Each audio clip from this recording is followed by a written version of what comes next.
Badakizue zer behar duen Euskadik? Osasun zerbitzu duin batzuk, publikoak, doakoak.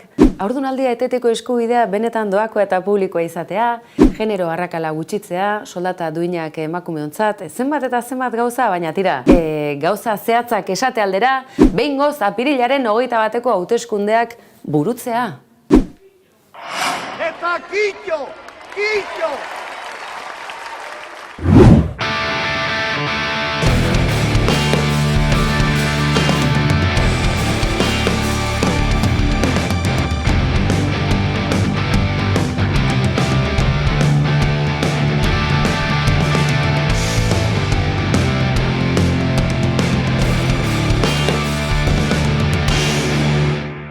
Badakizue zer behar duen Euskadik?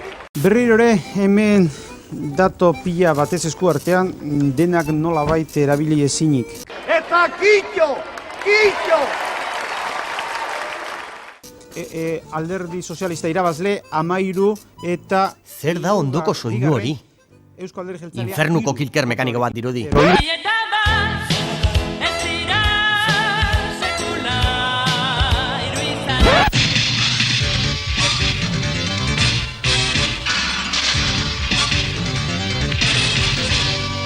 Dragoi bola.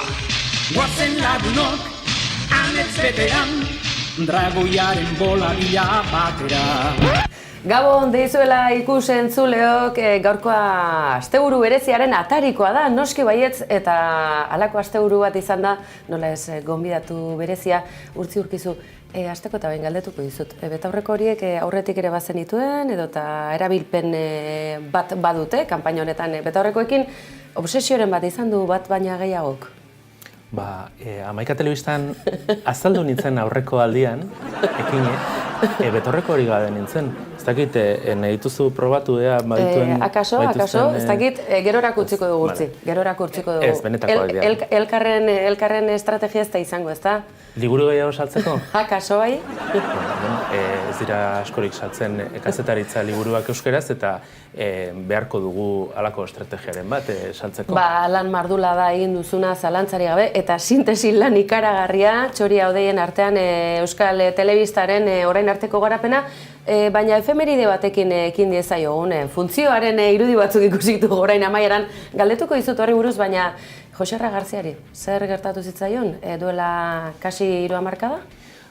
Igandean, beteko dira 30 urte, hori kontatzen da liburuan, kontatzen du Joserra Garziak, eta nik liburuan egin ditut autozita batzuk. Bai, ezta? Eta gaur berrian ere indut liburuaren autozita. Eta izan zen, kontatzen du Joserra Garziak, nola, bera izan saio bat aurkezten bertsolari batzuekin, baina bertsolari gazte horiek, zian pixka kritikoak eta esan zituzten... Zeintzuk ziren bertsolari horiek? Jesus Mari Irazu, Igor Elortza, Maialen Lujanbio eta Unai Iturrega. Eta Unai Iturregarekin hitz egin dut baita ere efemeride reportaje hori lantzeko. Kontua da, kantatu zutela Euskadi Irratian desinformazio orduoro, beste zerbait esan zuten, eta Jesus Mari Irazuk intzun grafiti bat, eta bertan jartzen zuen, hau, kalea gurea da ertzainik ez.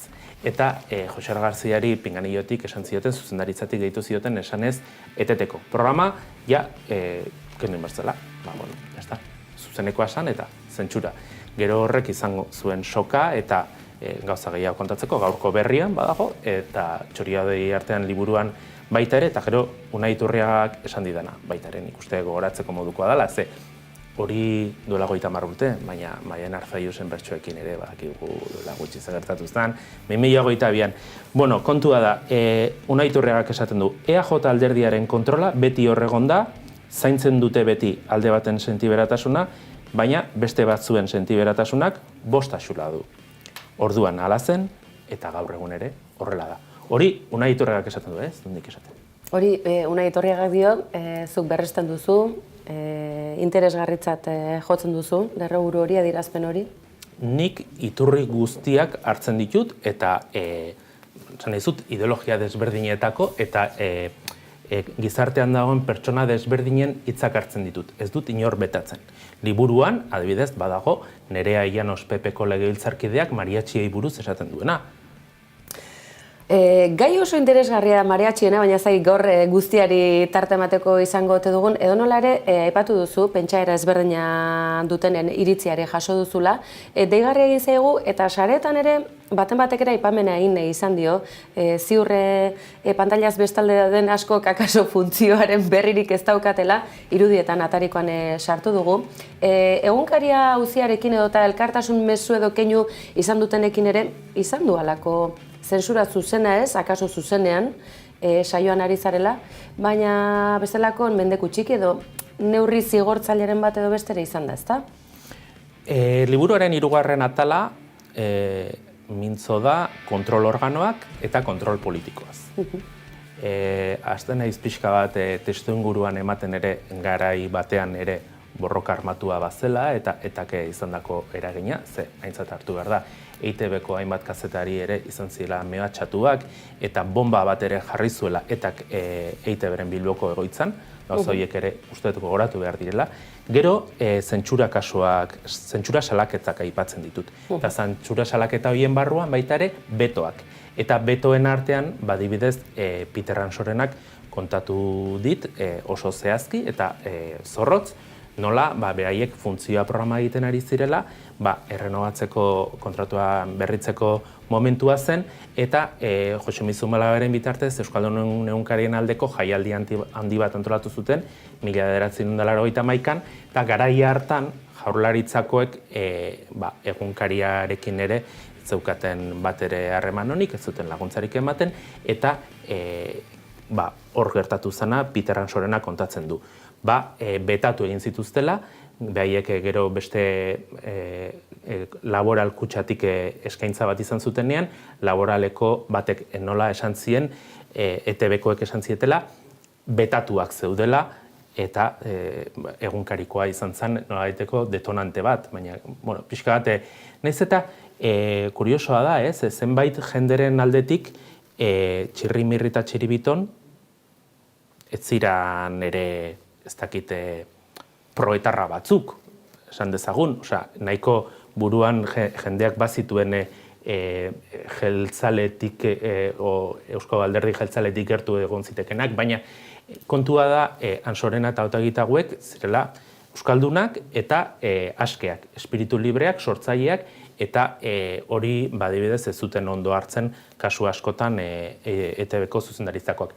Hala ere, egia esan behar da, Eneko Lasagastik berak esaten du, garai batean, askatasun gehiago ere, bazegoela gauza batzuk egiteko, gaur egun baino.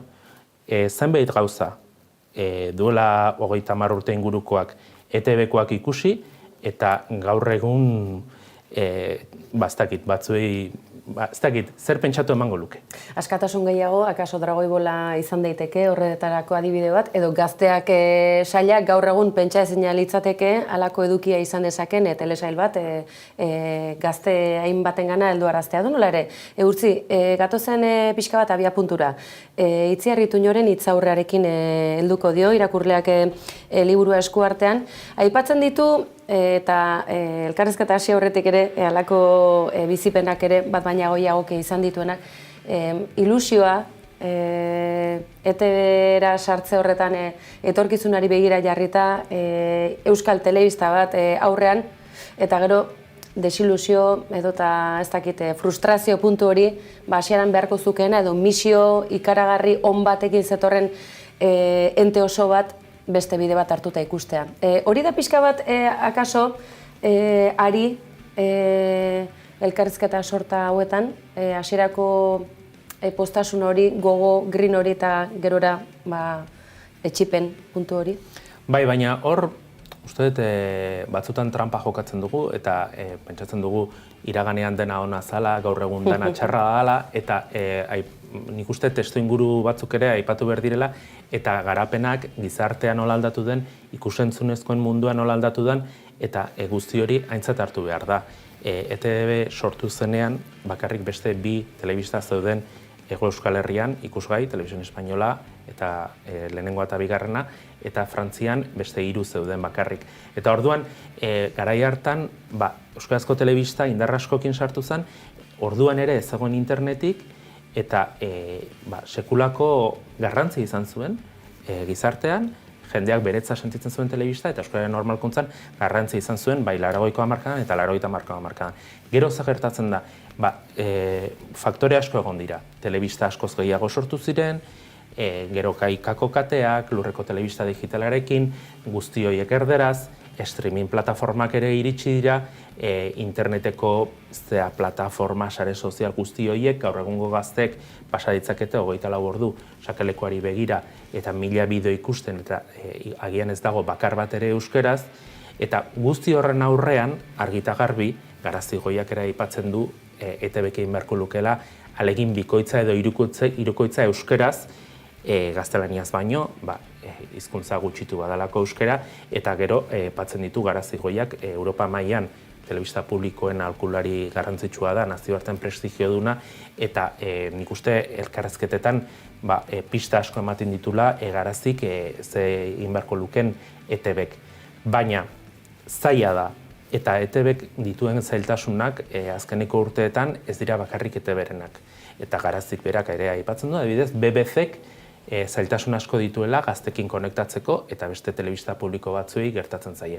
Dena dela, beste gai batzui buruz ere hitz egin dezakegu eta esate baterako ETBren independentzia. Eta hori aipatzen duzula, Garazigoia bere ere aipatu duzu, egia esan da, berez euskal komunitateak badituelako goi mailako aholkulariak, Sky News, BBC, mundu mailako gauza punteroenen atzean egon delako badagoelako Garazigoia bat esate baterako. Espejismo bat izan ziteken hasiera batean euskal telebistaren sorrerak bazekarrena, benetan euskaraz bizitzeko benetako tresna bat bazetorrela, eta hor atzera egin du hein batean, eta akaso kontrol politikoaren ondorio ere izan da, hori? Tresna boteretsuegia izan da akaso zentzorretan? Bueno, batetik informazioaren kontrola eta boterea bai nahi du, boterean dagoen alderdiak hori bai noski nahi duela, baina entretenimenduari ere begiratzen baldin badiogu adibide asko daude. ETB-bin ematen duten, astelehen gauetan ematen duten reality horrek dauka 13 eta 24 arteko gazteen artean 140 baino gehiagoko ikuslekuota dauka. Pentsa, gazte guzti horiek jarriko balituzte euskarazko realitia edo reality bera euskaraz balitz ere ziuraski desberdina izango litzateke. Bueno, reality horren balioetaz ere beste egun batean hitz egin dezakegu, baina gero entretenimendua adibidez fikzioa.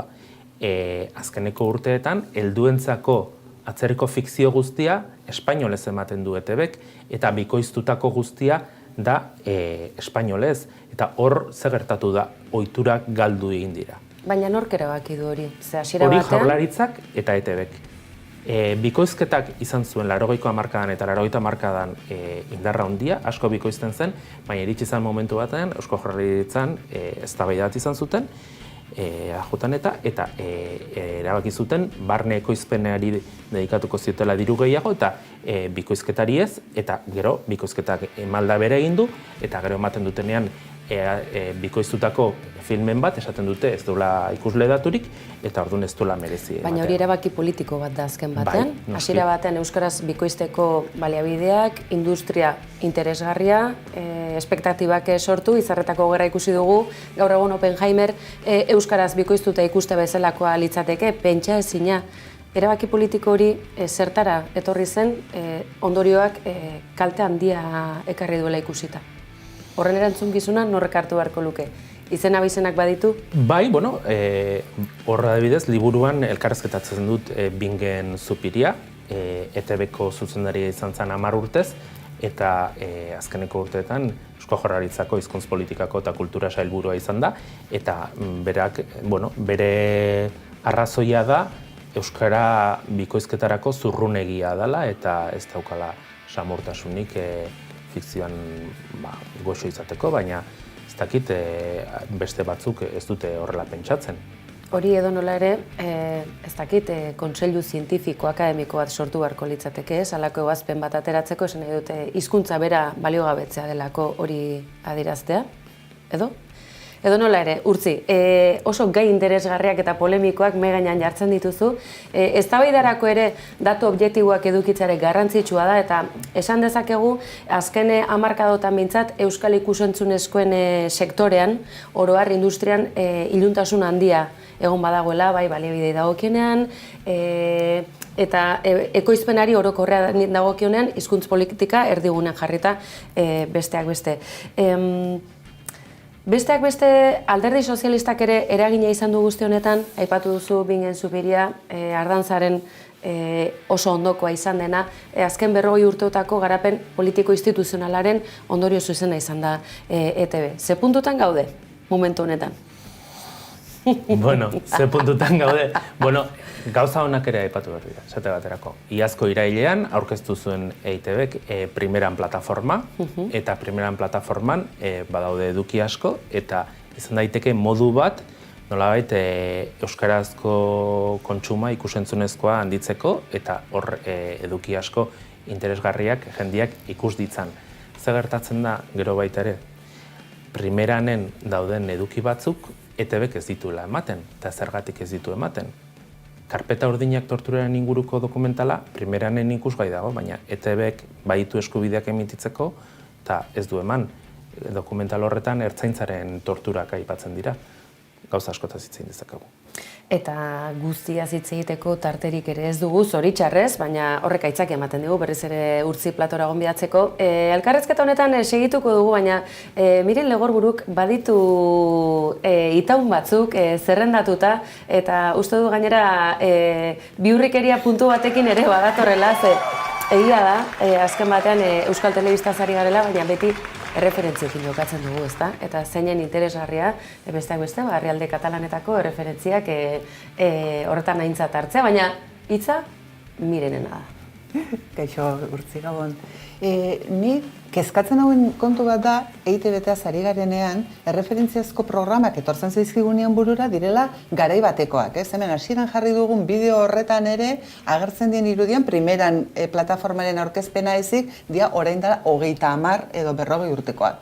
Eta niri horrek asko kezkatzen hau. Aste honetan bertan, atera da sare sozialetan txiste bat, hauteskunde kanpaina dela eta EAJ eta EH Bilduren arteko, eta txistea zegoen Maria Luisak bere biloba galdu zueneko karrotxoaren irudiura, ez? Maria Luisa Galardik jarraitzen du izaten Euskaldunontzat, adin bat dugun Euskaldunontzat erreferente bat, eta erreferente horiek galdu egin ditugu, ez? Eta orduan, zer gertatzen da EITB-en ez egoteko erreferente berriagoak? Artista koman dago edo erabaki politikoa da? Erabaki politikoa da, baina, guk adin bat badaukagu, eta aurretan erabei galdetu dezkeo, guazenekin erantzungo dizute, eta guazen bada erreferente bat behaientzat, nahiz eta urtean bakarrik 10 astez emititu. Orduan, egia da, adin batekoentzako gelditzen direla pilota partidak. Horrek lehen aipatu duzu fikzioa euskaraz. Niri horrek asko kezkatzen hau. Ni batez ere telebista fikzioa gaur egun badaude bestelako plataformak eta ikusi ahal izateko eta, baina niri telebistan normalian irratian gehiago gustatzen zaizkit magazinak eta elkarrizketa, baina telebistan elkarrizketak antzuagoak iruditzen zaizkit eta nik fikzioa batez ere konsumitu dut telebistan eta helduentzako fikziorik ez dago. Beira, esango dizut datu bat. Uda honetan beteko dira 3 urte helduentzako azken telesaila eman zuenetik ETB batek, beti mugan. Eta gaina gertatu zen, 6 atal zituen eta 5. atala intzuten aurreko astekoa errepikatu eta ez zuten emititu ETB-en, gero jarri zuten nahieranen, baina pentsa ze axolagabetasuna dagoen horrekin eta bai primeran plataforman jarri dute itxaso telesaia eta gero Ture detektibea euskarara bikoiztuta, nahiz eta gaztelaniaz grabatu zuten, eta hor daude 2 telesai horiek, baina gainontzekoan ez da ezer egiten eta sektorean oso kezkatuta daude kontu horiekin. Eta egon dira proiektu dexente, aurkeztu izan dira ETB-ra, eta askotan atzera botatzen dizkiete, arrazoietako bat diru falta da, baina lehen aipatu dugun, adibidez, El Conquistador del Fin del Mundo, astelen gauetako reality hori egiteko dirua nahikoa dago, eta ETB2ko beste hainbat saio egiteko ere dirua beti egoten da. Baina euskarazko fikzioa egiteko azkeneko urtetan argi eta garbi ez dute ezer inbertitu eta bikoizketarako ez da ere. Nik badut teoria bat eta jakin nahi nuke ia bat egiten dezun horrekin. Nabarmena da, ez dela gaitasun kontua. Euskal zinema osasuntsuago dago, ikusten da, badaudela ekoizpenean dabiltzanak, zuzendari gaitasuna badagoela sormenerako eta oso maila txukunean egiten dela fikzioa euskaraz. Ere, beraz hori ez da. Izan daiteke aurrekontua, badakigu hori erabaki politiko bat dela, eta zuk esate dezun bezala, ez, diru guztia gaztelerazko ekoizpenera bideratzen dela. Baina ni bat uste dut horren atzean egon daitekela jakin nahi nuke zure iritzia. Ez da izango ETB batean fikzioa informatiboetan sartzen dutela?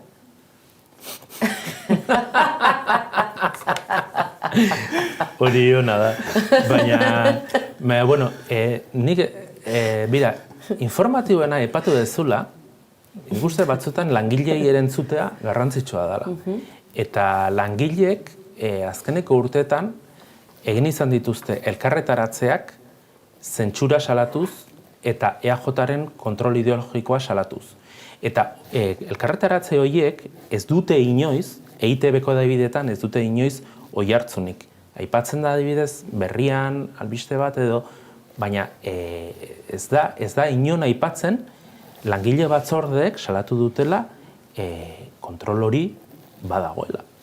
Leno bidean elkarrekin etorri geha eta aipatu dizut, egin aldizute zuri EITB-en elkarrizketarik liburu honen aurkezpena dela eta EITB-ek 40 urte betetze ditu, kazetari batek ateatzen du hori aztertzeko liburu, kazetaritza liburu bat, eta ez dizute elkarrizketarik egin. Hori ez da zerretik ateratzen edo oraindik badugu esperantza aterako. Bueno, ez dakit, gaurkoa dugu, gaurkoa da niretzat liburuaren arira 19. elkarrizketa.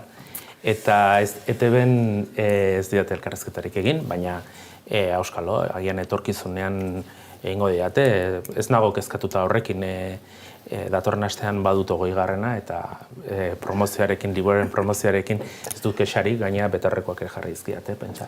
Ez dakit, miren besterik duzun galdetzeko? Bueno, bakarrik galdetu nahi nizun, hori, aipatzen dugunean, indarrak non jartzen diran eta jendearen erantzuna jartzen den indarra horrek eragin zuzena duela, ez? Zerbait kalitateko produktu bat eskaintzen diozunean, jendeak erantzungo du, ez badiozu eskaintzen nola erantzungo du, ez? Eta orduan, guretzako bada referentea hemen tarteka ateatze ditugu, naiz eta ez gure hizkuntzan izan eta horrela, Kataluniako telebistako Polonia saioa, ez? Aktualitateari erabat lotuta, umore gaiztoarekin, baina medio handiekin, hori ez da bi lagunen borondatezko lan batetik abiatzen, hor ikusten da, badagoela aurrekontua, interesa, eta horrela. Eta orduan, nik esaten dut, Euskal Polonia bat ez da gauzagarria, gure hautagaiek ez dute parodiatzeko perfilik ematen, non dago arazoa? Zoragarria litzateke, Oiana Iguarenek egin zian elkarrizketatxo batean ere, hori aipatu nion, euskarazko Polonia bat desiatuko nukela, baina bera, nik uste Katalunian ere gauza batzuetan aurreratuago daudela eta osasun demokratiko gehiago ere badagoela, ze politikari guztiek, ezkerretik eskuinera guztiek, ontzat hartzen dituzte parodia horiek eta baten batian elkartu izan dira politikari horiek humoristekin, ez dakite saioaren urteurren batean, eta ez dira haserretzen. Ikusten da, hemen beste gauza batzuen artean euskarazko ikusentzunekoak. Hori akaso kultura ez, demokratikoagoa edo europearragoa dutelako edo, miren? Ez, esaten nuen hori, ikusten dela hemen osasun arazo batzuk badaudela, umorea ez dagoela osasun onenean, euskararen aldeko postu politikoa ere ez dagoela osasun onenean, eta nik pixka laburtuko nuke, behar bada gaur egun EITB osasun eskaxo hori dela eta agian zaintza paliatibotan utzi dutela eta ez dutela benetan sendatzeko borondaterik.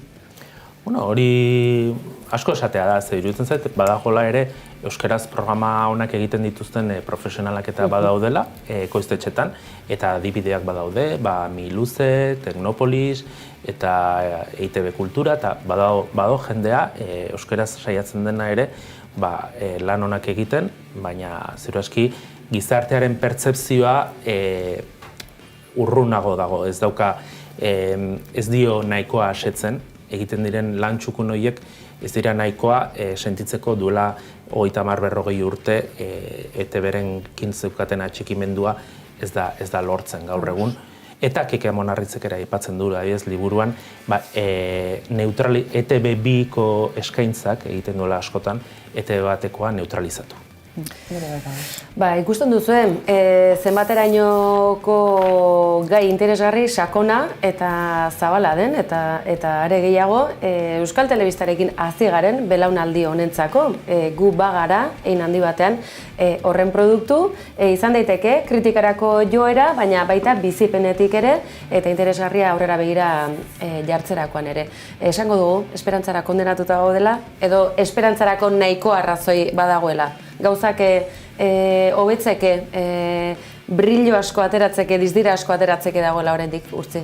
Bai, nik adibidez galdetu zidaten aurkezpenean, martxoaren 6an, aste batzuk, ea etorkizunari begira baikorra nintzen ala ez, eta ni esan nun baietz, ni baikorra naiz. Herri honetan sinisten dut, uste dut gauza asko hobetuko direla, hurrengo urteetan, gauza asko dazkagu hobetzeko, eta Euskal Irrati Telebista ere hobetuko da.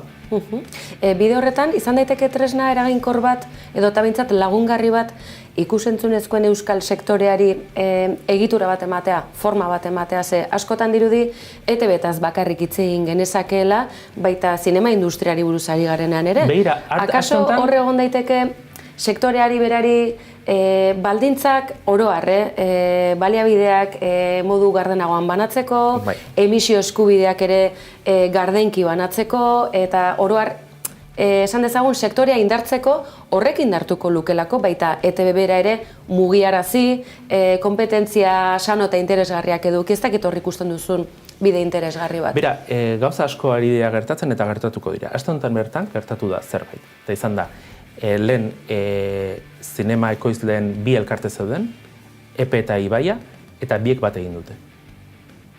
Eta hori sektorearentzako ere pauso bada.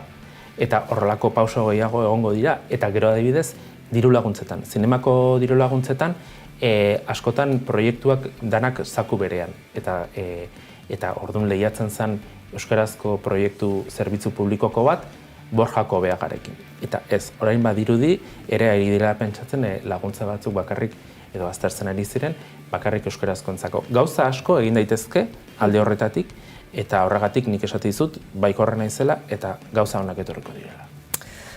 Gauzak honela, denbora gainera etorri ziagu, Urtzi, oso gustora gaude, etortuko dizugu, gustora asko segituko genuke hemen berriketan, ze egia da eta atarikoan aipatu dizuegu, sintesi lan ikaragarri egin duela, eta hemendik gonbitea, liburu eskuartean hartu eta oso-osorik irakurtzen ez baduzu ere, badituzue tarteka berriz ere iturri bezala jotzeko aukera, ze gaur egun akaso ohitura ere galdu dugu, informazio iturrietara berriz ere jotzeko, ez dakit aro digital honekin ezaro jota bukatuko dugun, ze egunako eta 4 ordu ditu, eta ez gara guztira iristen, baina iritzia eraikitzeko benetan tresna eta lan bikaina Urtzi Urkizuk egin duena.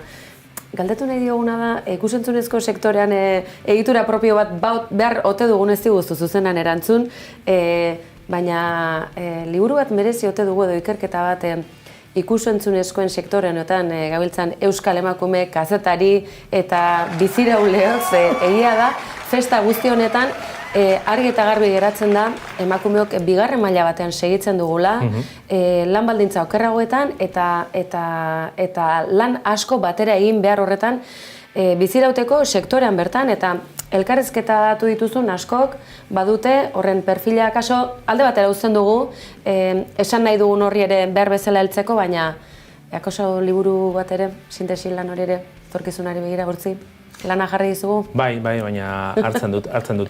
Nik esan dezaket liburuan elkarrizketatuen erdiak direla emakumezkoak eta erdiak gizonezkoak, eta badagola azpiatal bat bukaeran feminismoari eskainita, baina uste dut baita ere, ahalegin gehiago inberko genukela, kazetaritza lanetan ere genero eta feminismo ikuspegia zer lerro bezala beti txertatzeko. Pertsona batek adibidez gai ez asko dakina, Arantza Gutierrezek aipatzen dit, adibidez ETB-n falta dela agenda feminista bat, eta uste dute alde horretatik ere badagola zer hobetua. Eta kazetaritza lan hori bezala, etorkizunari begira ere badaukat buruan beste liburu bat idazteko, baina hori aurrego ikusiko dugu, ez dakidana da betaurrekoekin edo betaurreko gabe etorkan izan urrengoa. Edo eta egia esan da, Urtzi, modan jartzen ari dira betaurrekoak, akaso ebakuntzara animatzen direnak gero eta gutxiago direlako, hori aztertzeko izango da. Galdera trampa batzurekin bukatuko dugu gaurko elkarrizketa, aktualitateak agintzen du. ETB-ren hamarkada hauetan nor pentsatuko zukeen aste berean izango genituela akaso azken urte luzetako aldaketa posible sorpaso baten bidean hauteskunde kanpaina ezoiko bat, gabarra berriz ere itsasadarrean eta estatu hileta bat, Ardantza lehendakariaren heriotza. Egia esan da, egun gutxitan aktualitate bizia eta horretan ere entitate publiko honek zeresan handia porra bat egingo dugu igandeari begira. Igandari begira. Zer gertatuko ote da? Halako giro berezian da, baita ETB bera ere. Nik egin dut kiniela, Egin duzu kiniela eta publiko egiteko moduan? Ez. Gorda egingo dugu? Gorda egingo dugu. Gero aipatuko diguzu? Zerbeza bateko. Edo nola ere, egia da, giro berezi honetan, ETB berak ere baduela paper garrantzitsu bat, eta jarri zenuen lehengoan esate baterako deigarri egin zaizula. Hauteskunde debatea euskaraz egin zen, ez ziren hautagai guztiak izan. Gaztelaniazkoan bain, audientzia datu, aintzat hartzekoak, baina bukaeran, guzti galdera berbera, otxandian hori buruz, zer pasa zen? Kazetariaren kontua izan zen, edota ETB ere baten bat beldurtuta dago ea kontrola galdetu dezaken, egin batean behitzat? Nei kontatu zidaten zerbait, ez oaingo kontua. Baizik eta Inigo Urkullu kendu edo ja jakin zenean ez zela lehendakari gaia izango, egun hortan EITB-ko Bilboko egoitzan telefonoak eta korredoreak eta sutan zeudela eta oso urduri zeudela asko. Baten batek postua galduko duelako, akaso hurrengo legegintzaldian lehendakari aldatuta. Ene bada, zenbat kontu denbora joan ze, Urtzi, itzuli marko duzu? Bai. Itzuli marko duzu, ze sintesi lan honek bere garapen propio izango du, beraz behartuta izango zara. Hemen izango zaitugu laster berriz? Bai, itzuliko naiz. Gustua egon naiz. Txoria odeien artean. Izan dezala, hegaldatzeko bide interesgarria oraindik ere aurrean, eta hori izan gora baita geuren, mila esker, gaur gauean izateagatik. Zuei. Eta orain betetu eratzu. Euskalde Jeltzaleak itun bat sinatuko du EH Bildurekin. Eta hemen ezkerreko gobernua nahi eta ezkoa ikusten dugu behar ditugun erronkei aurre. Dona, katona, horixe hauteskunde kanpainari lotuaz halako aterrizaje bat egiteko aukera bilatu behar genuelako. Hazen olako kanpaina, gora eta gora Euskadi, igandea eta 21, ene bada. Zertara helduko ote gara, edo nola ere horri buruz hitz egiteko plazer handiz gainera. Hazen olako gonbidatu mai buelta dugun gaur gauean, Oiana Azkue, Gabon. Gabon. Urtzi, Gabon esan dizugu, baina Gabon berriz ere, animatu zaigu, geurean eske izan ere kolpez-kolpek badu alako gaitasun bat engantzatzeko, ez da, miren? Bai, hoxe, da nik ere behin baietz esan eta nintzen hau. Aizue, galdera trampa izan gabe, kinelarik egiten ari zareten, ez eta publiko egingo ez duzuen, Urtzik ez du publiko egin, baina sorpasoa izango da, ez da izango emozionala, akaso, Oiana? Emozionala seguru baiet. Hori zalantzari gabe, noski kinelak eginda ditugula. Ez dut, hemen esango nik ere, Urtzi bezala nik ere niretzat gordeko dut, edo gero aipatu dezago, baina noski baiet. Bai, giro ezberdina, behintzat, 21 gero aurretik ondoren bestelako giro bat sumatuko da. Han eta hemen, Urtzi, edo? Partida 22 tantora da. 22 tantora da, kontua. Miren, zukinela publiko egiteko prest? Ez dut pribatuan ere egin, dena ikusteko dago. Ez da, zure ez da publiko pribatua, eredua. Komunitarioa. Guztiok erabakiko dugu igandean ze gertatzen. Ne bada, zenolako martxa, eta kanpoina honetan gainera, hasieran akaso, Gabarra, Estatu Hileta, Ardantzarena, beste doinu edo erritmo batean bazetorren, baina ez dakit, azken txanpa honetan laugarren martxa sartu ote duen bat baina gehiagok, eta gora eta behera. Arnaldo Otegik, kristalezko bola aterea zuen, akaso? Prepararos la semana que viene, porque vamos a ir a por vosotros y vosotras con todo.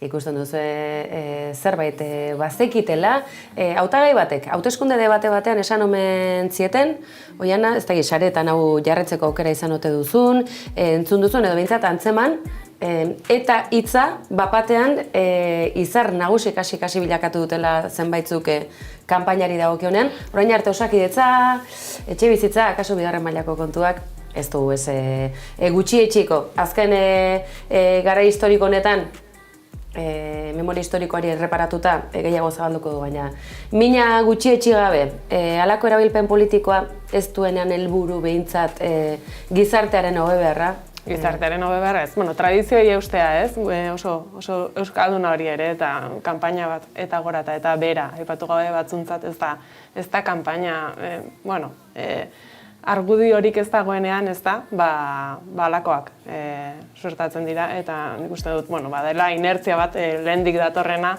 eta tira, egia da ez, lehenengo asteetan behar bada xoa joan dela kanpaina ere, eta behar bada beste asmo batzuk ere egon direla, baina nik uste azken sondeoak etorri direnetik eta datuak eta etorri direnetik, eta hor presioa areagotuz joan den bezala ez, eta azken aste egun hauetan jarrera aldetik nabarmen izan dela, ez?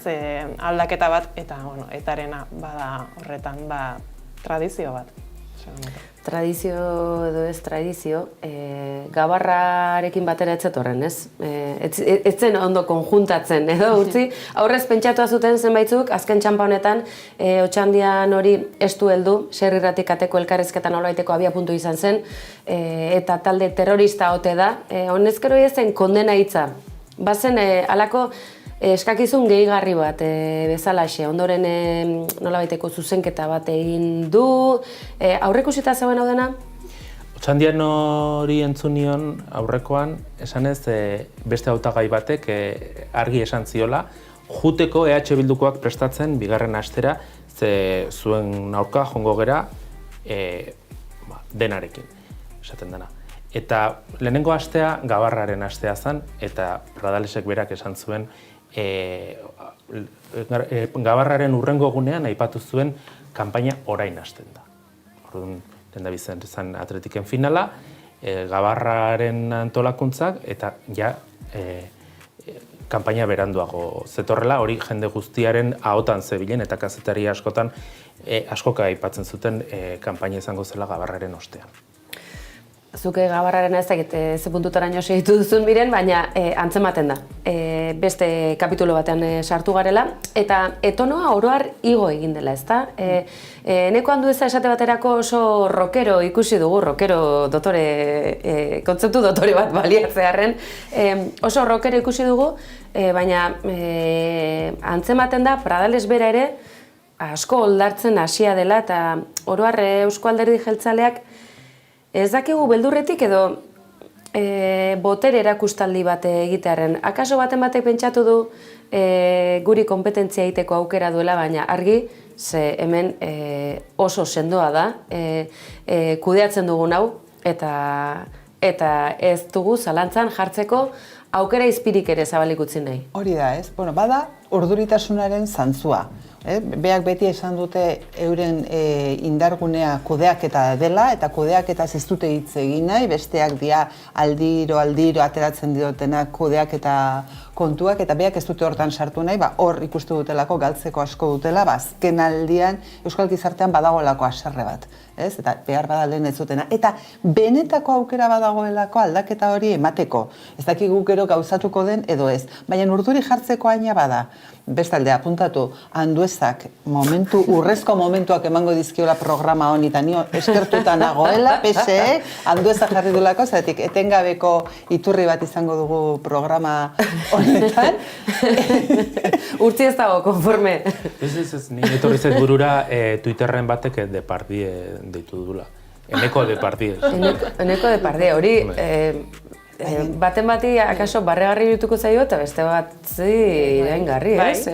Baduelako ez, eta... Arata guztiz ere, lehen gora itzuli, aipatu duzularik Pradalesen oldarraldi hori edo ez, batik bat aste honetan eta debatean eta bar. Ez zaizue alata guztiz ere iruditzen oso impostatua bezala, ez dago bere terrenoan, ez? Nik uste dut, ni horretan bat eroso somatu.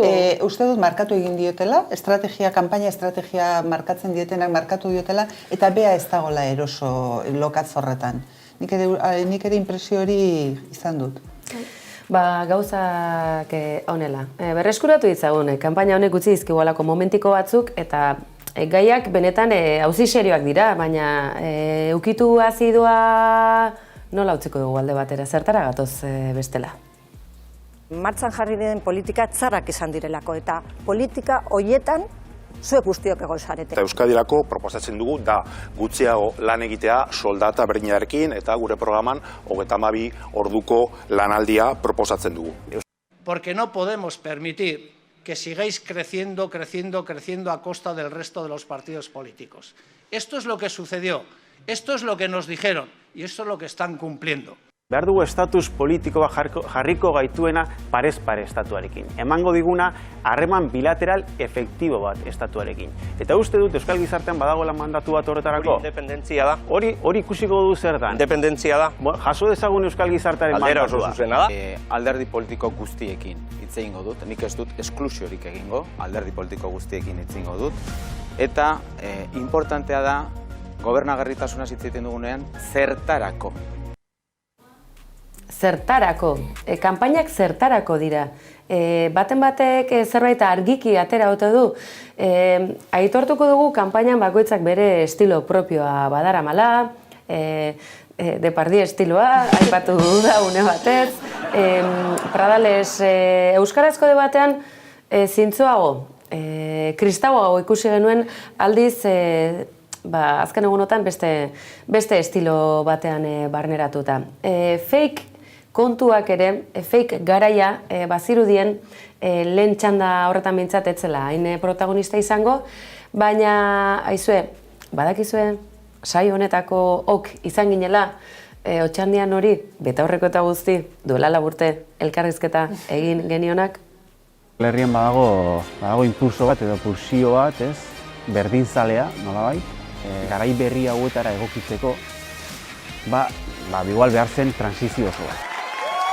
Eta esango duzue, beraz, jarri eta kendu egin ditu, EH Bilduko irudi zera esekutiboa irakurri dugu inon ere, aizue, kanpaina hau ondo ornituta dator, urtzi, zer demontre pasatzen da betaurrekoekin, elkarrek lehen aipatu dugu, behartu zaitu betaurrekoa jartzera, kentzera, kasu honetan, orain analista bezala, ikusten zaitugulako aldiz liburuarekin betaurrekoa jarritan. Esan dezaket miopia etorri daitekela, operatu daitekela, lentillak jarri daitezke, lentillak kendu daitezke, eta Ramon Etxezarretak Twitterren esan zuen, euskaraz esango dut, gaztelaniaz itxusiagoa ziren hitzak, haze txapa betaurrekoekin, mantilarekin ere junei baldin badu zer. Ramon Etxezarretak, Hori ere, alderdi sozialistan, eneko handu ezakera kaso Ramon Etxezarretatik zerbait ikasi ote du, ala ez, betaurrekoi buruz, Oiana, zer diozu, nola, ze iruditu zaizu kontua? Benetan, maila, ez dakit, otxandianok horretzen dutez kanpaina asterako edo, kanpaina hasi aurretik, iragarri zenerako apirilaren 21 izango zirela hauteskundeak, esan zen, eztabaidaren maila politikoa edo igo behartzela eta hori zela helburua, ez? Nik uste dut berak ahalegina jarri duela, baina batek bakarrik ezin du hori lortu. Argi dago, ez dakit, lotxagarria da. Ez dakit, otxandiano... Lotxa gainera, auzo lotxan ematen diaten niri kontu hauek guztiak, Badakizu, hauteskunde kanpainetan beti ere ertzetara jotzeko ohitura ere badela, eta azken garaietan, fake kontuak ere bai akaso, Javier Bizkaino jotake ikusi dugu betaurrekoen kontuarekin, pornoaz zer esango ote du? Hori ere, heldu da hauteskunde kanpainara. Pornoa debekatu ala ez. Zer nola erantzuten zaio horri? Hautagai bati alako galderak egin da, estuasunan jarri duzu? Zer erantzungo zenukete alako bote prontoan mintzat? Estuasunean, neu ere egia esatera, ez? Eta gainera, uste dut, hauteskunde garaian programa batean izango direla beste kontu batzuk, eta hori, heldu beharreko kontua, inondik inora ere, baina... Akaso galdera izan beharko litzateke Urtzi, euskarazko pornoaren beharra ote dago euskal gizartean, lehendakaritzan, jaurlaritzak, halako proiektuak sustatu behar ote ditu? Ez dakit, baina sexu heziketa ere gai garrantzitsua da. Porno etorreko balitz, ETV baten ez. Bian etorreko balitz, aldeteke Euskal Autonomia Erkidegoan ere, zarantzarik ez izan. Urtzi, zuzela zikoa kontonetan. ETV biratu izango litzateke. Bai, baina iruditzen zait, pornoa zarago sexu heziketa gai garrantzitsua, eta landu beharrekoa dela, eta kanpainan ez du inork hitz egin sexu heziketa. Egia da, sare sozialen garai eta digitalizazio garai honetan, pornoa edota sexuarekin lotutako merkantzia amaika tokitatik datorkigula, horrek ez du esan nahi, amaika hasiko proposamenak egin. Proposamenak jaso egiten ditugu, jaso eta ez erdi duzu miren? Belarri bere izan genuela. Belarri bere izan genuen, arrazoi duzu? Bai, eta puku proposatu genuen, euskerazko humorezko serie bero bat edo egin beharko litzakela, eta hor dago, egia dana da, ezin zaiola hautagai bati prestatu duena ongi zein izango da berak herri honi egingo dion eskaintza horrelako galdera trampatan sartzea. Gero ez direnean aipatu mila kontu, ez dainean hitz egin, beak esan du, sesu heziketa, ez da hitz egin, orain dela 5 hilabete egin genuen emakumeok greba bat, zaintzaren inguruan, eta gaia hori ez diote kazetari bakar batek ez du galdetu. Orduan esatu, zertarako egin dugu greba. Gaia bada guztioi eragiten diguna edo ez. Badaude gai importanteak edo ez. Eta hori buruz ez. Eta orduan galdetzen dituztenean olako gauzak eduki dezakela bere iritzi personala. Baina, klaro, seguruna ez dute hitz egin programa prestatzerakoan konkretuki gai horretaz, ez? Edo nola ere, galdetuko dizuet zaintza sistema eta genero ikutu nabarmena duten auziak pixka bat itzalan geratu direla, hizkuntza politikarena ere batean ere bai, edo nola ere, pornoaren adibidea ekarri dugun bezalaxe, Iñaki Sotori behin baina hoiagotan irakurri izan diogu. Kazetariaren helburua zein da, hautagaiak esan nahi ez duen hori esan araztera edo hankasartzera eramatea, ala esan nahi duen hori nolabait behar bezala formulatzen bideratzea. Bada ez da interesgarria hau, Zer bestela badirudi, titularrak beti izan behar duela hankasartzearekin edo esan nahi ez duen zerbaitekin lotuta. Kasu honetan, etaren auzia alaxe etorri da, eta ondoren pornoarena. Interesgarria, ez dakite, akaso, bi hildo hauek ere otxandian hori egurra emateko etorri izana. Kazetarion bete beharra, non ikusten duzu, Oiana? Bai, ez dakit, hor lerroak askotan ez dira garbi ikusten ez, non hasietan non amaitzen diren. Nik uste dut dela, garrantzitsua dela esateko duen hori esateko plaza ematea, eta horretan laguntzea, baina abegikortasun gehiagozkoan ere ez duzu behar bada erori nahi, edo erori behar, deserotasun puntu bat ere behar bada aurkitu behar da. Baina hor badaude muga batzuk. Ez dakit, mugak non dauden, bakoitzarentzat ez hor irakurketa desberdina da. Baina, batzuk nik uste dut batzutan nabarmen ikusten dela, alde batera zein bestera, esan nahi dut. Batzutan nabarmen ikusten da kazetaria nahi duela lekuz kanpo utzi elkarrezketatua, deseroso sentitu dain erabat, lekuz kanpo eta pixka bat deseraiki, aurrean daukana, eta beste batzutan, kotoi artean hor jarri eta baselinarekin alde guztiatik igurtzitzen, horrek ere, ez dakit, niri atzerako pixkaten baten dit. Tartean, ez? Tartean. Nik uste kazetariek galdera zorrotzak egin behar dituztela, eta politikariei egin behar dizkietela egin beharreko galderak zorroztasunez. Eta Imarretos Serrekoaren alde egingo dut, nik uste oso kazetari hona dela, eta elkarrezketa hona zala. Eta egin zuen galdera ere, adibidez, Borroka Armatorarekin, hautagaiak eta ondo prestatua eraman behar zuen, eta bera jakingo zuen, zer erantzungo zuen, baina kazetarien alde egiten du. Gero beste kontua da, erantzunaren ostean, elkarrezketa guztian esandako hori adibidez hartu eta nola erabiltzen duten helburu jakin politiko argi batzuekin, beste telebistek eta guzti hori. Baina, bidez, nire iruditzen zait, Serreko Aimar Ruetos, kazetari hona dela, eta egin ditu ere beste elkarrizketa zorrotz batzuk, eta beste kazetari batzuk ere egiten dituzte elkarrizketa honak, gero txarrak ere bai, entzun ditut. Baina, iruditzen zaite, orokorrean, nik irratian entzun ditudan elkarrizketa gehienak, Radio Euskadin entzun ditudanak ere, eta Euskal Irratian onak izan direla. Bide horretan aipatzen genuen kazetarien egitekoa egin beharra, misioa zein den, uste dute iritziak nahiko batera datozela, eta bide horretan komunikazio gabinetek, kanpaina arduradunek, ze aholku, ze estilo, ze estrategia, ez da ez lan makala eta burua usteak ere unean garaitu beharrekoak.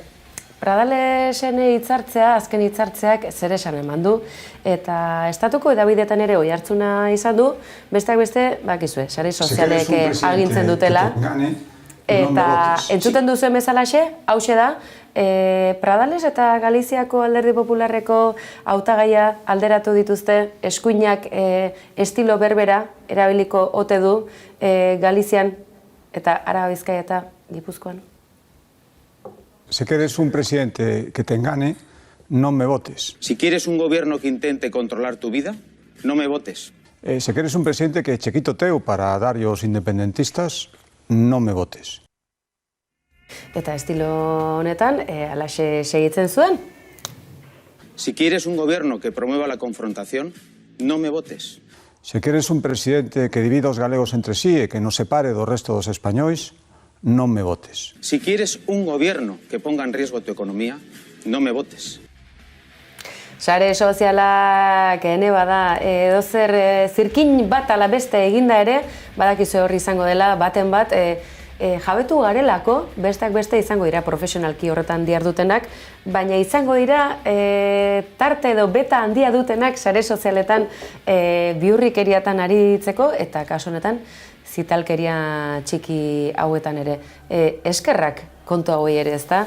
Oiana, ze bestela, kazetarion lana, prentsa oharrak, ekitaldi honetara joan, atera korte hau, eta sintonia propioa, hauteskundetakoa sartuta, kanpaina hauek garai batez egiten zirenak bestera batera ikusiko genituzke edo arreta bera ere eskasago izango zen, ezta? Bai, baina ala eta guztiziren niri bintzat atentzia eman zidan, ez? Alako kopia, ala izan da, ez? Oso badirudi gidoia pasa diotela eta guzti, bueno, bada eskuinaren gidoia, ez? Azkenean urrezko minutu horretan luzatzen den mezua hori da, ez? Beldurra eta ziurgabetasunaren mamu hori, ez, eskuinak historikoki beti erabili duen hori, izan Galizian, izan Austrian berdin zait, edo Euskal Erkidegoan. Egoera oso antzekoa zen, ez? Galizian ere amesten zen aldaketa iritsiko zala, eta hori posible zela. Orduan hori zapuztera joan dira, eta sistemak modu asko ditu egiteko, eta guk eratu dute berdina. Hori, zuk esaten zenuna, ez? Beldurraren mezua zabaltzea, ez? Gaur irakurri dut, Iruñakoa espejismo bat da. Lokalismo bat, ez da? Lokalismo bat. Baina espejismo bat. EH Bildukin ezinezkoa da horrelako ereduak ematea. EH Bilduk udal pila bat kudeatzen dituenean inolako konplejurik gabe eta herritarrek erabat asumituta badagoela egiteko beste modu bat eta natural hartzen denean. Orduan, bai, beti ateratzen du, sistemak beti ateratzen ditu horrelako Galizian, aldaketa posible zela ematen zuen momentuan, eta hemen ere egoera berean, ez? Aldaketa posible den momentuan. Eta gero, euskaraz eta gazteleraz ere, hitzarte desberdinetan, ez? Pradalesen ikuspegitik jarrera ere desberdina da, ez? Euskaraz hitz egiterakoan behar bada gehiago azpimarratzen du disposizio hori, hitz egiterako alderdi guztiekin, eta bar, eta gaztelerara pasatzen denean ez, hor zurrunago jartzen da, morala, etika sartzen ditu, eta horre itxuraz batzuekin baita besteekin ez, zute oraindik batzuk beraiek ezarretako gutxieneko etiko den moral horiek betetzen, ordan horre ere antzematen da, ezta? Hizkuntz politika zeharka ere, aipatzen ari zarete, batetik, kanpainan zenolako erabilpen ematen zaionez, diskurso mailan, ezik da hizkuntza bera ere nola erabiltzen den batera edo bestera, akaso publikoa ezberdina delako. Zerikusia du guzti honetan, hizkuntz politikaren aipamenak apalak izatea eta entzun ditugunak nahiko oldarkorrak euskara foboak izan direnak gurtzi, Idurrezki Xaberi entzun diogu, faltan bota dutela, hizkuntz politika babestu behar dutenen aldetik akaso konpromiso argiagoa, aldiz ikusten delako, bestaldean Izaro abeslariari berari entzun diogu, Zaragozan saria jasotzen, beldurtzeko moduko adierazpenak entzuten ari dela, ama hizkuntzan euskaraz oraindik ere eskubidea gauzatu gabe, bizitzeko dugun eskubide hipotetiko hori gaimera ekartzeko helburuz. Luzatu ginez galderan, ez da urtzi? Bai, baina egia da, nik ETB-biko debatea ikusi nuen, eta euskara aipatu zen aldi bakarra izan zen Vox, PP eta PSren hautagaien aldetik euskararen kontra aritzeko eta euskara diskriminatorioa eta inposatzailea dela aipatzeko. Gainotzeko guztiek euskararen inguruan eta hizkuntz politikaz ez zuten txintik esan, ezerrez. Baina guztiak atera ziren testigoarekin korrikan, jazta, nahikoa, hori ja, hor ez dago, Olatua jarraitu nahi izatera, bazen, ze aste bete lehenago, denak zein baino zein euskaldunagoak, arroago, eta... Baina, kanpaina diseinatu duena entzat, hori ja egina dago, gaia hori landuta dago, ja korrikan, agertu gara euskararen alde, eta hori ja ez da interesgarria, ja egin dugu hori. Horregatik esaten nuen ez, badaudela gai batzuek Osakidetzarena bai ateratzen ari da, batez ere Pello Txandiano eta Podemosekoak hor jarri nahi dutelako fokoa eta orduan beste batzuk nahi ez badute ere ateratzen ari den kontu bada, baina gero gizartearentzat ezinbestekoak diren gai asko ez dira ateratzen, ez? Aste honetan mugitu dira pentsiodunak eta joan dira legebiltzarrera esanaz, bozka ematen dezutenean kontutan hartu gai honekin ze jarrera duten, zaratik eurek ez dute aipatzen. Orduan, gaia asko daude herritarrei dagozkigunak aipatzen ez dituztenak. Bai, eta hainbat gai. Hizkuntz politikarekin hezkuntza politika, hezkuntza legea, edonola ere oso tematuta edota ez arrazoirik izan ezin dutelako, ezik eta Ezker Konfederalak halako tema izan du, bai Elkarrekin Podemosek, Sumarrek berak ere hezkuntza sistema publiko horren ideia nabarmendu dute behin baina gehiagotan kanpainan, baina Alderdi Popularreko Galiziako hautagaiaren hitzak Pradalesekin alderatuta entzuten genituen, emaitzak berberak izango badira, Ezker Konfederala ganberatik kanpo geratzeko arriskuan da, Araba Bizkaia eta Gipuzkoako exekutibotik eta baita ganberatik kanpo noski. Benetako aukera da hori, Elkarrekin Podemosek zaildu jarleku hori mantentzea eskuratzea, eta Sumarrek akaso lortuko du Yolanda Díazen ez dakit bultzadatxo horrekin. Ikusi beharkoa ez, ikusi beharko da estatuko politika zen baterainoko inertzia izango duen, baina egia da azkenean espazio politiko bera dela banatzen dutena eta erdibituta joateak ez die lagunduko. Ikusteko dago eta igandean jakingo dugu ez, eta hor argituko da, baina nik uste dut arriskua hor dagoela eta nahiko reala dela. Hanka sartzea izan da? Elkarrekin Podemos eta Sumarre elkarrekin ez aurkeztea? Bai, banatuta jotea autoimolatzea izan da, haientzako. Eta gero gainera jende askok nolabait ere esparru horretakoak ikus dezake eremu bat ere bozkatzeko EH Bildun, bidez alternatiba dago EH Bildun barruan, eta alternatibak izan ditzaken planteamenduak ezkerrekoak ez dira hain desberdinak Elkarrekin Podemosek edo Sumarrek izan ditzakenak, eta funtsean netzako aukera badago utxean gelditzeko ateratzea, 0 eta 0 ateatzea aukera bada. Hor, miren, zuke kinela horrekin bat egiten duzu, akaso Sumarrek ere ez lortzea. Itxura hori hartzen ari da, eta bada pena, ez? Badago gure gizartean, badago ezkerreko jende bat ez dana abertzalea eta ez duna bere burua EH Bildun ikusten, eta orduan geldituko dana nolapet, eta agian ez dena mugituko bere gotorleku horretatik, beti ikusi duelako EH Bildu oso arrotza bezala, duen alde independentista abertzaleagatik edo nazio ikuspegitik. Baina Urtzik esan duen bezala, askok berriz ikusiko dute, boto util bezala. Gertatzen dena da, EH Bilduri mesede eta kalte egiten diola horrek. Batetik mesede egin dizaioke botu boltsa horretatik batzuk bere ganatuko dituelako, baina gero aliantzarako inolako tarterik ez dauka. Hauteskundeak irabaziko balitu ere ez dauka zeinekin negoziatu momentu honetan. Anduezak oso argi utzi du, ezetza, eta EAJak ere ez dirudi uko egingo dionik lehendakaritza eskuratzeari, beraz. Baina ez da galdu gara esperantzarik, behintzat bestelako ezakit, joko edo batuketa politikorik espero duenarentzako, Anduezak berak nahiz irratian esaten zituen hainbat adierazpen, eta ez zuen inolako arazorik esateko harremanak guztiekin dituela, baita Euskal Herria Bildurekin ere, tira, kanpainak halako temperatura izaten du batzutan, baina gero eraberean ez, baina ez dugu hitz egiteko arazorik, hori ere bada politika, eta Euskal Herria bera ere beste garai politiko batean dela ahaztu ezin da geratzeko moduko adierazpenak. Hauteskunde kanpainarekin ez gara askoz gehiago luzatuko, baina inpresio bat, lerroburu bat, igandea ate joka dugun honetan, kanpaina honetatik zerekin geratzen zarete, azken txanpa honetan sartuta. Ez dakit, nik uste dut aldaketaren sentsazio horrekin baietz, baina ni pertsonalki pixka bat izaten da batzen. Datzaren puntarekin ikutzeko zorian, baina ezinean geratu horrekin, sentsazio horrekin nago. Ojalá, ez balitzala, baina ni horretan nago. Aldaketa, akaso?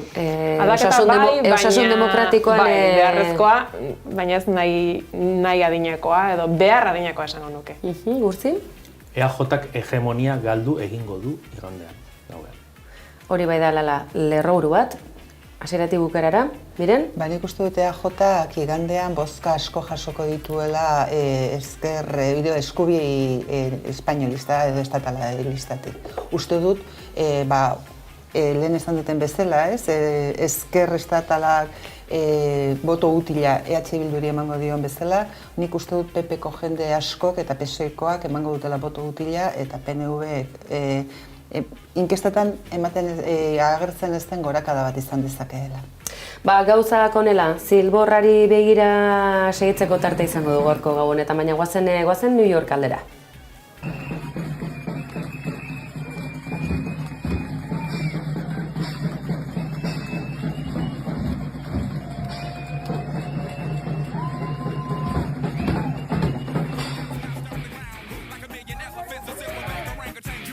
Eta bai, hauxe gonbitea, Googleen sarrezazue Palestina hitza, Gaza, genozidioa, Free Palestine nahi duzuena, Googleeko langileak ziren New Yorkeko kaletan protesta eginaz, Ameriketako estatu batuetako eta mundu mailan diren superpotentzia hauek zenola parte hartzen duten zuzenean, ala zeharka genozidio honetan. Kasu honetan baina, estatu batuak etxe zuria, zuzenean, babesle, nola? Palestinarrei estatu bezala izaera ez aitortzen, beste behin ere betoa jartzen.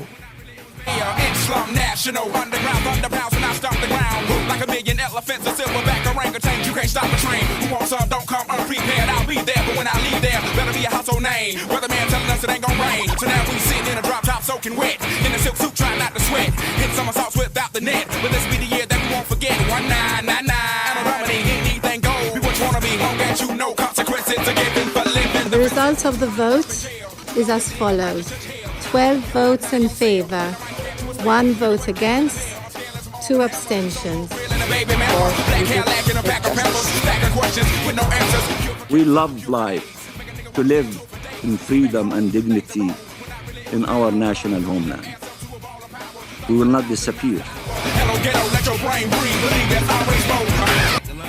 Nazio Batuen egoitza nagusian ikusi duzuen malkorik ere ez dela falta izan, bada, zertaraino helduko ote da mundua, norantz otegoaz Palestinan gertatzen ari den guztiarekin, oraindik ere eskua batek altxa eta halako betoa ezartzeko aukera eskubide izatearekin milaka eta milaka lagun, aur, ama, izeba, aita, aitona mona, gorpuzkin guzti horiek mahai gainean jarrita. Morala honezkero ez da existitzen, Oiana, gertakizun hauekin esan izan da, baina gertakari zehatzak gertatzen direnean, hortxe dugu objektiboki, betatu egin da, oraindik ere bizirik segitzen duen gizarte horrek bizi ahal izateko, bizi duin bat izateko aukerak murriztuz. Atea damateko batekin itxiaz berriz. Bai, garbi dagoelako, ez? Bizitza guztiek ez dutelako berdin balio, eta batzuen begitara ez dutela berdin balio, ez dute baliorik ere, ez? Argi dago eta interes estrategiko, geopolitikoek pixu gehiago dute, gizatasunak berak baino. Horrelako kontuen albotik ez dakit, halako impotentzia bat sortzen zaizu, ez da? Ze ikusten duzu, hain garbi, ez dauka eskusari, gertatzen ari denak edoneren begitara, eta bada modu bat esateko, zaigu axola, argi eta garbi esateko, ez? Inolako lotxari gabe, esateko, hau ez dijoa gorekin, eta baditugu kontu garrantzitsuagoak, eta beste interesgune batzuk guretzako errentagarriagoak direnak, eta hori hor konpon. Fikzio ukitu bat ematen hasita, badirudi estatu sionista dela mundua momentu honetan superpotentzia handi bat. Ez dakigu nork agintzen duen estatu batuetan. Akaso estatu sionistaren parte bilakatu da etxezuria, Biden orden bitartean, eta aurretik izan direnak ikusita ere zenolako jarrera izan duten, honezkero mapa bera ere begiratzen hasita ez dakizu nork agintzen duen, non? Urtzi, ze irudipen alako malkotan ikusterakoan baita Nazio Batuen goi erakunde batean esan dut gora ezin da joan?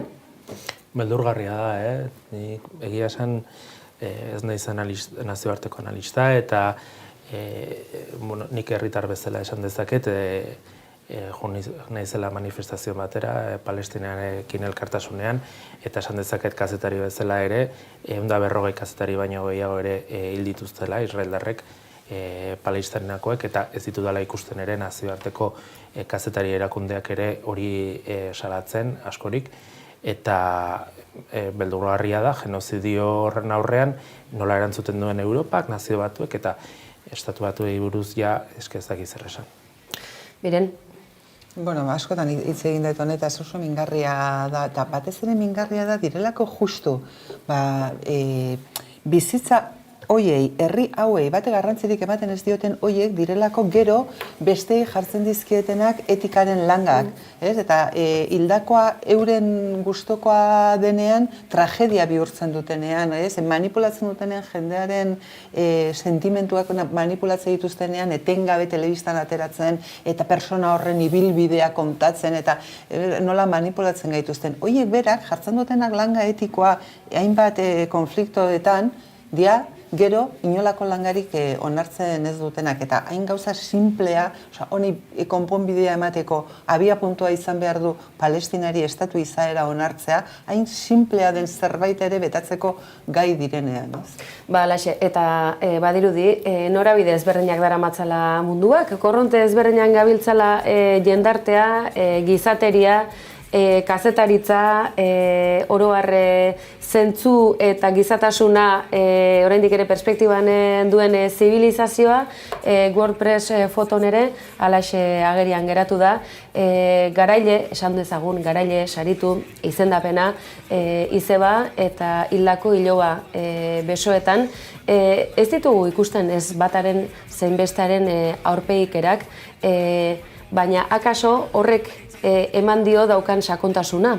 Magi gainean dauden 16.000 hildako aurrei buruz ari garenean, oro har palestinarren kopurua gora eta gora segitzen duen horretan, bada genozidio honen irudia eta mundu zabala zeharkatu duena.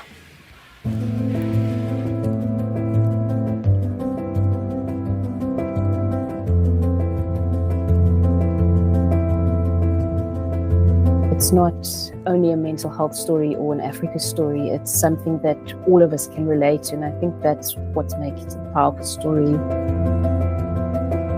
Migrants and asylum seekers are forced to move by different reasons. I wish that war in Ukraine have a name and a face.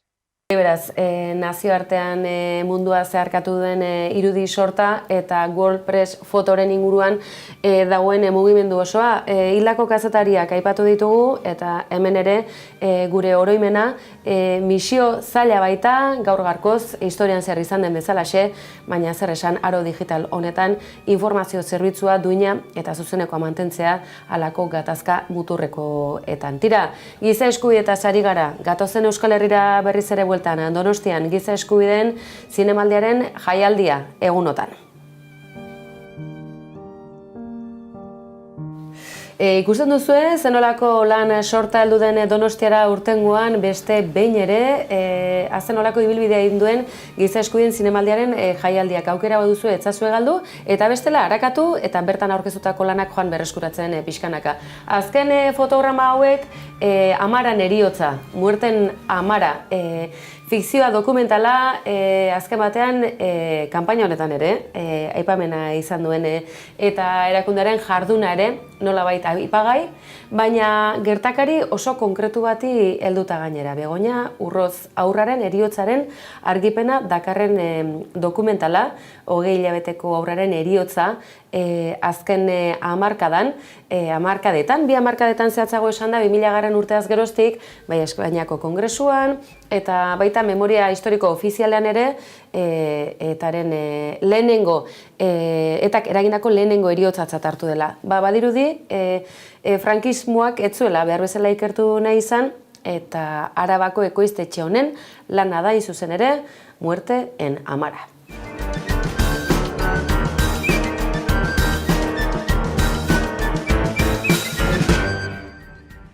Eta gaurko gonbidatuei galdetuko diogu ez dakite honen berri izan duzuen, segia da, giza eskubideen zinemaldiaren ekoizpenak berehala etortzen zaizkigula estreinatzear daudelako, baina oro har ikusten da, hemen ere badela ekoizpen festa interesgarri bat, Euskal Herrian beste behin ere, segidan zertxobait gehiago ikusiko dugu, baina iritsi zaizue, saretatik zerbait, giza eskubideen zinemaldiko ekoizpen bat ala besteren aipamenen inguruan? Iritsi bai, baina egia esango dizute, behar adinako arreta nintzat ez diot jarri, eta askotan gertatzen zaidana da, zerrendatu bai, baina momentuan baino gerora urtean zehar berreskuratzen joaten naizen eduki horiek izaten direla. Ba hori ohitura ona da, Oiana, zalantzari gabe. Gaur edo ohitura ona da, baina batzutan harrapatzen zaitu, ezta? Halako egoera zailagoetan edo tarteak ateratzeko. Eta bizitzak berak ez digula tarte ematen nahi beste tokitan izateko, eta zer esan, super emakume hori. Tira, edonola ere, gerora galdetuko dizut urtzi, ekoizpen gehiagori izan dira zinemaldi horretan, honetan, hobeto esan da, Muerten Amara, zerbait entzun duzue, iruditzen zaizue memoria historikoan, badago ahalegin bat Euskal ekoizpen munduan? Bai, dudarik gabe, ekoizpen asko daude, eta kasu horretan, Ainhoa Oiartzabal Berriako kazetariak sekulako lana egin zuen, saritua izan zena, Rikordo Arregi saria ere eman zioten, justu Begoña Urrazen hilketaren inguruan, eta pasatu dira dauneko, 13 urte baino gehiago, Ainhoak lan hori publikatu zuena, eta argi jasotzen zuena, dokumentatzen zuena, ezela eta izan Begoña Urroz hil zuena. Miren, kasu ezaguna da. Bai, eta pixka bat lehen aipatu dutenaren arira, ez? Osea, zenbateraino sistemak manipulatzen dituen gure emozioak eta heriotza batzuei jartzen die fokoa eta gezurra kontatzeraino, baina barruak mugitzen dizkizu, eta beste batzuetan berriz ez du bat ere inporta, ez? Tamara 79 kontatuko duen bezala. Esan da bezala, estreineko diren hainbat euskal ekoizpen, tartean Begoña Urroz 20 hilabeteko haurraren kasua, Ezkonberriak beintza Labaiendik Nafarroatik Gipuzkoara, bizioe baten bila zetorren, bikote gaztearen haurra zena zuzen ere.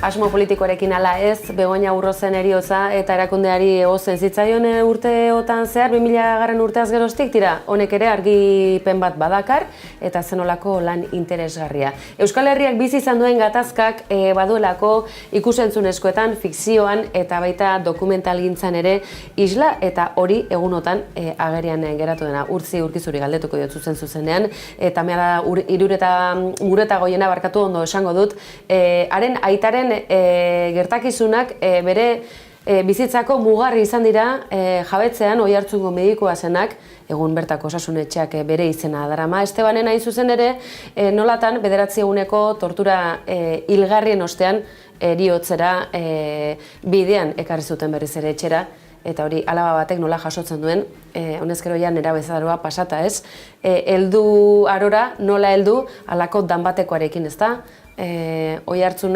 Oiartzungoak, baina atxea behar bezala jarrita, ezta? Bai, indarkeriaren oihartzunak izena du dokumentalak, apirilaren 13an nintzuten estreinaldia, mundu mailako estreinaldia Vitorio Eugenien, eta han izateko sorte izan nuen, eta sekulako dokumentala da, ikaragarria, oso hunkigarria, gero animazioak, Adurlarrearen animazioak ere ederrak dira, eta Ander Iriarte eta Amaia Merino zuzendarien lana ere uste txalotzekoa dela, Amaia Merino adibidez edizioan eta montatze lanan oso ona da, eta lortzen du, ordubete dago Tamara Mureta Goiena bere aitaren historia eta bere historio propioa nola bizi izan duen, eta nola ibilidan borrokan egiaren erreparazio horretan, sekulako dokumental ederra, benetan, eta gero solasaldian ere egon ziren hizketan, eta ustete gai garrantzitsuk aipatu zituzten, adibidez Ander Iriartek aipatu zuen nola badagoen Europan prozedura bat bihurtu dadin tortura sistematikoa, ondana herri hontan, krimen de lesa humanidad, gizateriaren aurkako krimena. Eta hori onartuko baliz, erakundeetan, karriko luke tortura kasuek ez preskribitzea. Horrek esan nahiko luke, tortura auzi batzuk irekitzeko modua eta torturatzaileak orain arte beti inpune izan dira Espainiako estatuan, Euskal Herrian eta herrialde katalanetan, eta ongo litzateke bide bat torturatzaile horiek epaitzeko. Behintzat, eta Mara Muru eta Goienak lortzen du dokumental honetan bere egia kontatzea, eta ikusiko da ere, onartzen dioten biktima izaera, zer oraindikan ez da onartua izan. Entzun diozue Urtziri, aurrerapena egin dizue, txukuna gainera, esan da bezala, indarkeriaren oihartzunak hau ere, estrainekoz, laster ikusgai izango duzuena, eta giza eskubideen zinemaldira gerturatzen zaretenontzako. Ya es que no puedo más con mis preguntas, con mis dudas, y me enfrento a mi ama. Y entonces me dio una carpeta con recortes de la época, y ahí leyendo los periódicos y las revistas de la época, aprendo que mi aita fue torturado brutalmente durante 9 días.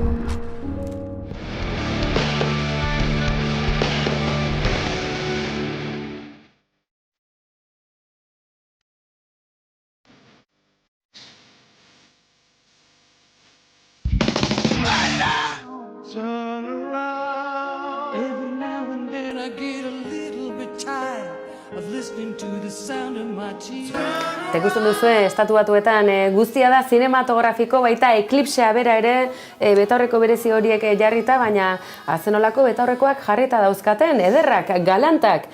Nola liteke palestinarrak beste bain ere bizkarreman, atea itxi eta ezer gertatuko ez palitz bezala segitzea. We love life, to live in freedom and dignity in our national homeland. We will not disappear. Eta esango duzue, eta nondik nora goaz, bai mundua goazen osoki hartzera, genozidioa batean eta genozidioa bestean. Zer uste duzue, orain palestinarrei tokatu zaiena, akaso, Gernika orain dela 5.000 urte gertatu zelakoan, mende bat ere ez da bete, aizue?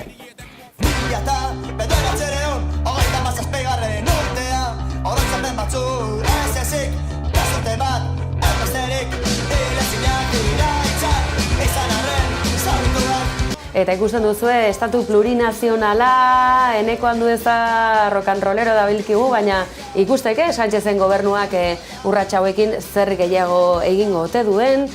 Hasiko ote gara, benetan, Hego Euskal Herria, Zara, Bizkaia eta Gipuzkoa Nafarroa ez dugu baztuko, tira, eztabaida interesgarriak, hauteskunde interesgarriak, gaindituko ote dugu apirilaren 21. Sí quería apuntar una cuestión. Mi apellido García, perdón, para dar eso. Perdón. Gracias. Hechos humanos. Para fijar memoria es importante también fijar conceptos. ETA fue un grupo terrorista. Vamos a ver, estoy harto de que se pase el fantasma de ETA por aquí cuando alguien no sabe qué decir ya para atacar a los socialistas. Yo creo que hay porno y porno. Creo que... Por nuestros aitas, por nuestras amas, por las personas que han trabajado duro para saquear Euskadi. Baina bai, ez dugu aztuko gabarrak zeharkatu du itxasadarra eta zer gehiago? Bai! Eta akaso, badirudi, hainbeste gauza ditugunez egunotan, gabarra bakarrik ez, gabarra bezperan ze gertatu ote zen hortxe, Sabin Etxea atarian, ene bada.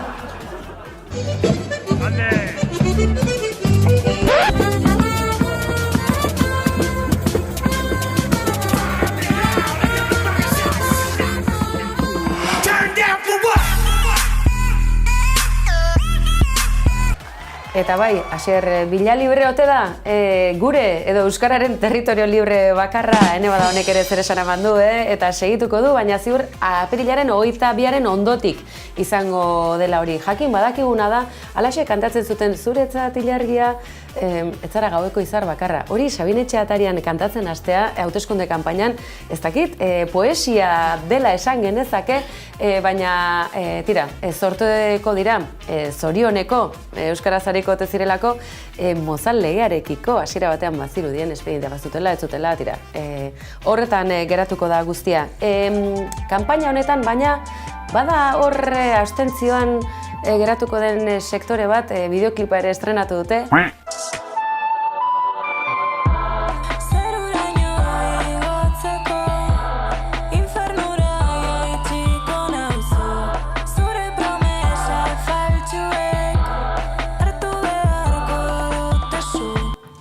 Eta bai, paktua izena du Jortan Martinaren azkenak badakizu, hau tarte hazido dela, utzi biurrikeriak egiten. Paktua, Ardantzaren eriotza, Ajuria Eneako paktuaren eriotzare izango ote zen, ez dakigu ikusteke, baina itxura guztien arabera eskuineko botoa, Alderdi Sozialistakoa, betaurreko dunik ez duten nahi, antza denez lehendakaritzan urtzi etzazu txarrera hartu. Baina gaiztakerietan, aste honetan bukatzeko, aipatu dizuegu giza eskubideen zinemaldia, zeinen gogoko ditugun euskal ekoizpenak, eta euskarazkoak baldin badira, are gehiago, hau azpi idatzita ikusi beharko dugu, baina argi, Mundakan eta Bermeon grabatutakoa delako, eta oso gustoko dugun gidoi batekin, mendeku bila datozen emakumeak, Nina zuekin. No te vayas. Me quedo un día más.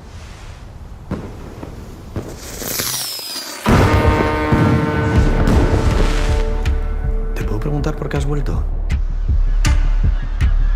Mi padre me ha dicho que antes eras del pueblo, pero que te fuiste hace tiempo.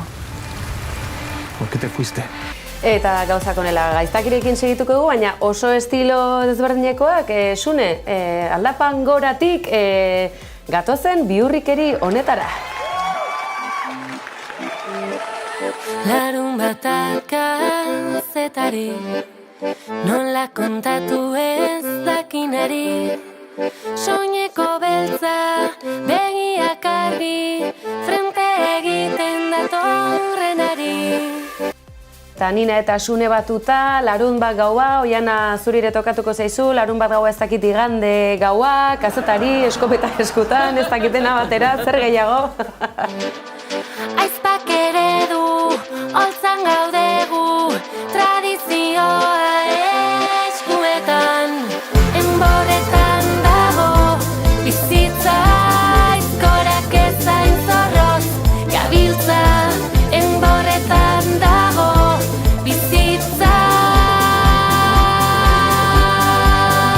Egon. Detaile honetan geratuko gara konturatu zarete, nik lehen biztazoan esan hau ezagun egin zait. Txitxarroko metxero batekin, Sune? Txitxarroko metxero batekin?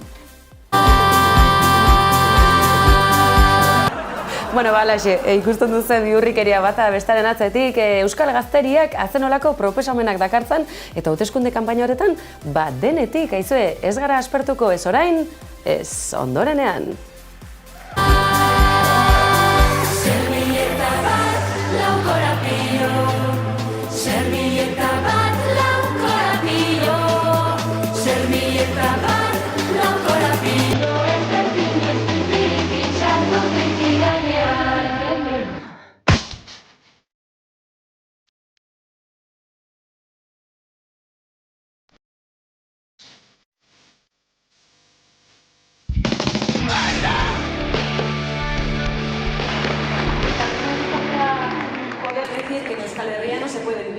Libremente y plenamente en euskera, que en el sur de Euskal Herria sí se puede vivir plenamente y completamente en castellano, y en el norte de Euskal Herria se puede vivir plenamente y completamente en francés, pero en ninguno de los dos lados se puede vivir plenamente en euskera.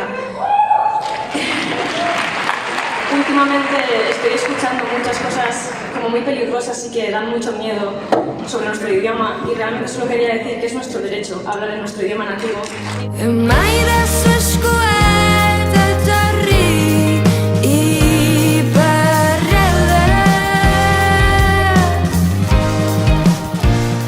Iparralderantz garamatza, akaso ez, Ipar Euskal Herrian ere arazo antzekotan dabiltza ez. Poesia da, artea da, noski baietz, musika. Zaragozan esan ditu horiek Izarok esango duzu. Zer demontretan dabil euskaraz gaztelaniaz? Zaragozan euskarazko album onenaren saria eskuratu berritan, eta kezkatik, beldurretik eta aldarrikapenetik, aizue, ama hizkuntzan bizitzeko eskubidea oraindik ere gauzatzeke dugun honetan, nola leike oraindik ere halako erasokorrak diren mezuak eta argiki euskara fobiatik datozenak, eskuinetik, eskuimutorretik, ez akaso hain eskuinetik tira, oraindik ere horretan segitzen dugula, Oiana? Bai, eta eskertzekoa, ez? Horretan Izararen hitzarteazuk esan bezala Zaragozan, egia da, musika min sariak zirela, ez? Musika independentearen sariak, eta horrek behar bada ematen du beste testu inguru bat ere, baina Zaragozan zen. Eta horrek ere badu, ez?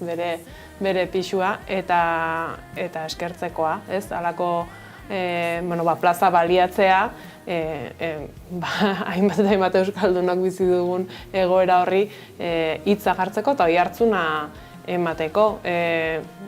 Zaragozan entzungo zuten, hemen ere entzungo ote zen, entzungo otea.